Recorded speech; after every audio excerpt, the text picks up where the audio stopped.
morning, Teacher Grace. Ano po yan dala nyo? Tinapay. Wow! Pengi po kami. Ako din. Paano ba natin ito pagkakasya? Iisa lang yung tinapay. May naisip akong story from the Bible. Pinagkasya ng Panginoon ang isang tinapay at ang isda sa 5,000 mga tao. Abangan natin ito ha. Maganda po itong story.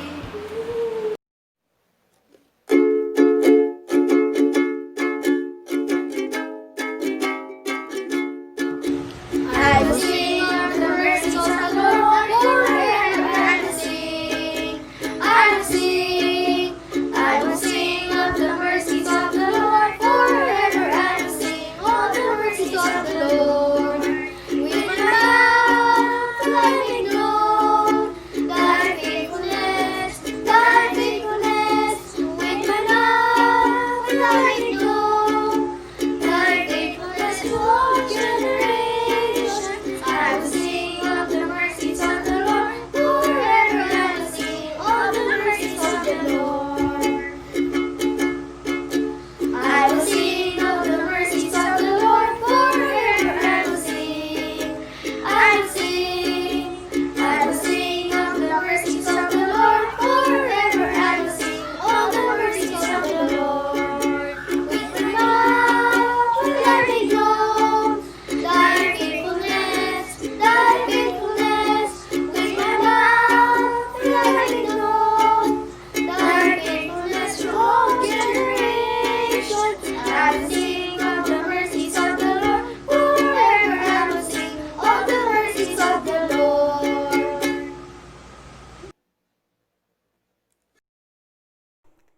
Good morning, kids! Welcome sa ating online Sunday School. Today, we will be learning about one of the miracles of Jesus Christ while He was here on earth. The title of our lesson for today is Jesus Feeds the 5,000. Let's go! Start na tayo! Our scripture is found in John chapter 6, verses 1 to 14.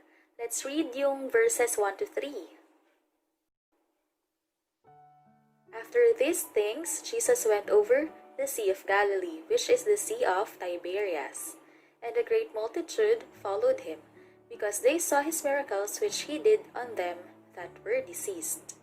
And Jesus went up into a mountain, and there he sat with his disciples. Sino sa inyo ang may teacher? Or nagkaroon na ng teacher?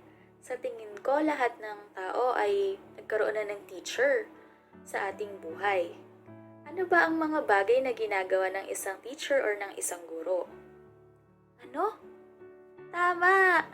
Sila ay nangangaral upang tayo ay matuto.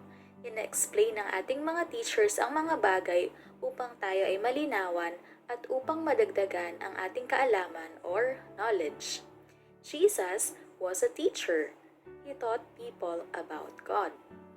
He was a wonderful teacher and people followed him all around and sit for hours just to hear what he had to say. Dahil si Jesus ay isang magaling na guro, sinusundan siya ng mga tao saan man siya magpunta upang makapakinig ng kanyang mga pangaral. One day, a crowd of over 5,000 people was listening to him. How many is a crowd, kids? Sino sa inyo ang nakakaalam ng salitang crowd? Ang crowd ay isang salitang tumutukoy sa grupo ng mga tao. A crowd can be different numbers of people, but mostly a crowd is a lot of people, more than what you can manually count. The Bible tells us that one day a crowd of over 5,000 people was listening to Jesus.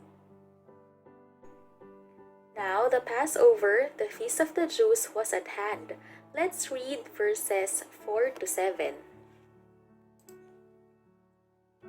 And the Passover, a feast of the Jews, was nigh. When Jesus then lifted up his eyes, and saw a great company come unto him, he saith unto Philip, Whence shall we buy bread that these may eat? And this he said to prove him, for he himself knew what he would do. Philip answered him, 200 pennyworth of bread is not sufficient for them, that every one of them may take a little. When Jesus lifted his eyes, he saw that a large crowd was coming toward him. Nakita niya kung gaano kadami ang mga tao na papalapit sa kanya. So he asked Philip, tinanong niya si Philip, Philip, saan ba tayo pwedeng makabili ng tinapay para ang mga taong ito ay makakain? Alam ni Jesus Christ that later that day, that huge number of people will start to get hungry.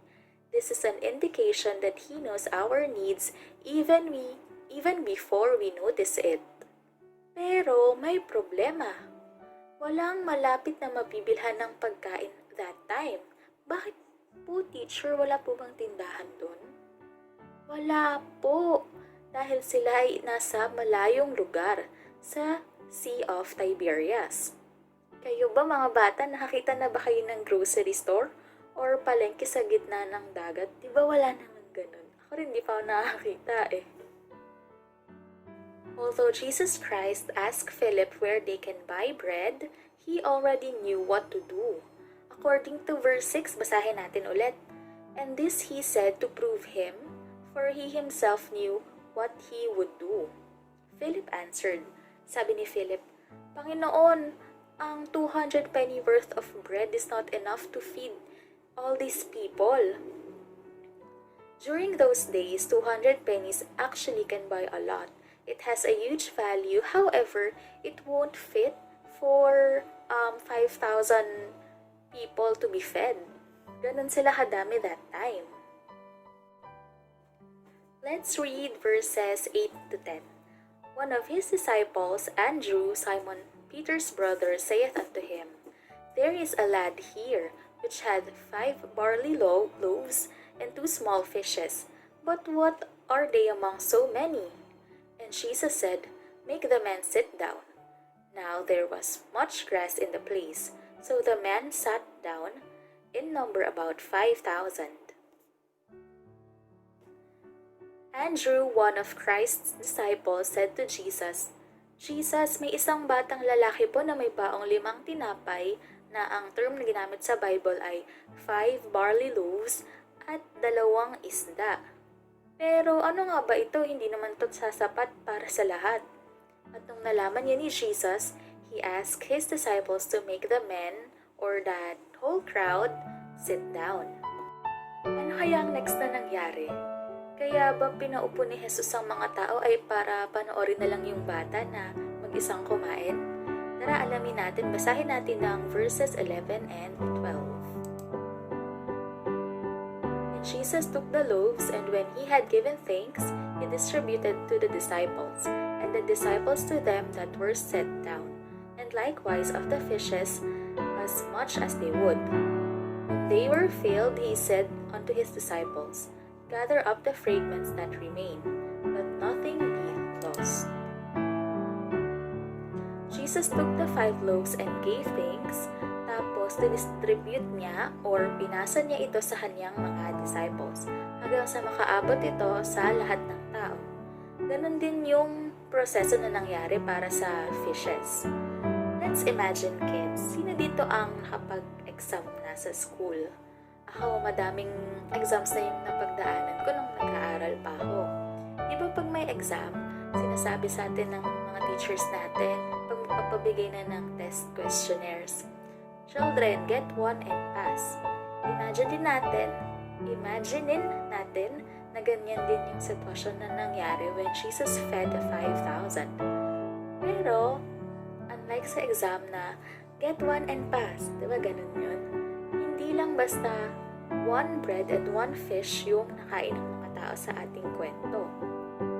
Ano mo naman nasabi, teacher?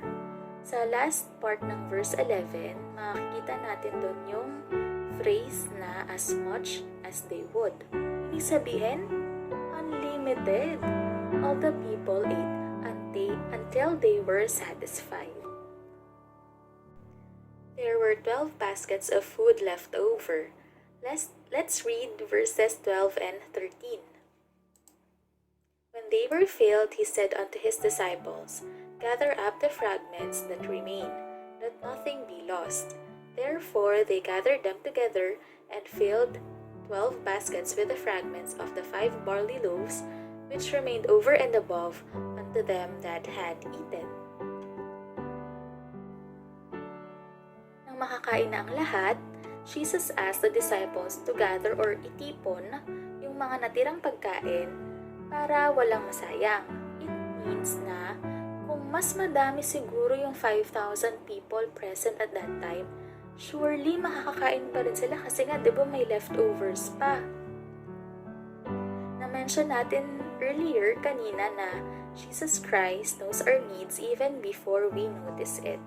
On top of that, children, we can learn from our lesson that God blesses us with more than what we need. We can use the things we offer to Him to do great and wonderful things.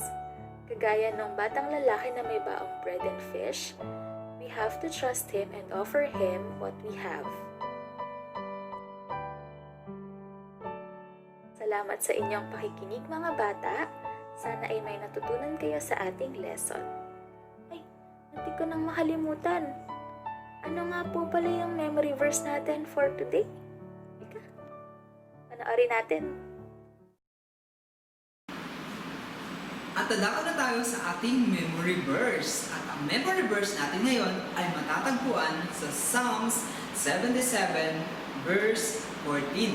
Sabi dito, Thou art the God that doest wonders, Thou hast declared the strength among the people. Uulitin natin. Ang Psalms 77 verse 14. Thou art the God that doest wonder, Thou hast declared the strength among the people. So, sabi dito mga bata, ang Panginoon ay makapangyarihan. Doon sa ating lesson na natutunan kanina, pinakita doon kung gaano makapangyarihan ang ating Panginoong Jesus. Okay, nakita niyo mga bata kung paano pinarami ni Jesus ang 5 tinapay at 2 isda at nakakain at nabusog ang lahat, ang 5,000 na tao. So, napakita doon kung gaano siya makapangyarihan. Kaya naman, bilang isang mananampalataya, bilang isang Kristiyano, tayo ay laging magtiwala kay Jesus sa kanyang kapangyarihan. At lagi tayong ilagay natin ang ating tiwala sa Kanya dahil kaya niyang gawin ang lahat para sa atin.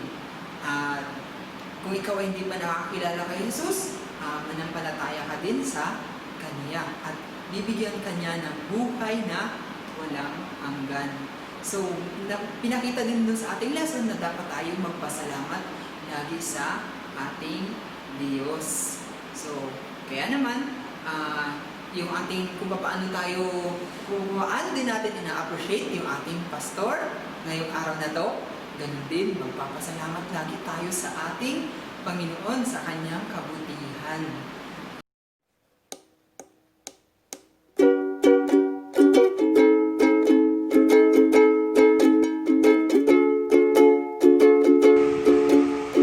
Great is the Lord, and greatly to be praised.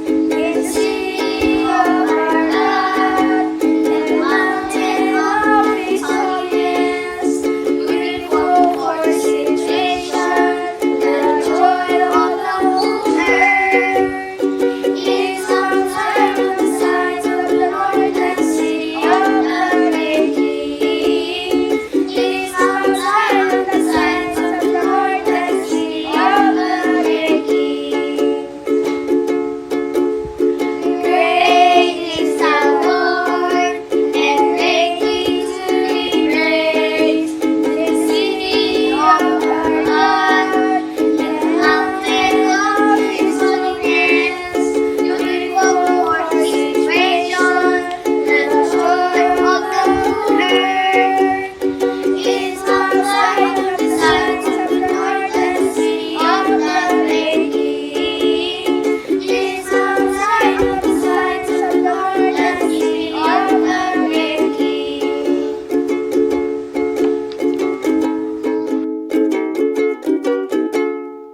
Thank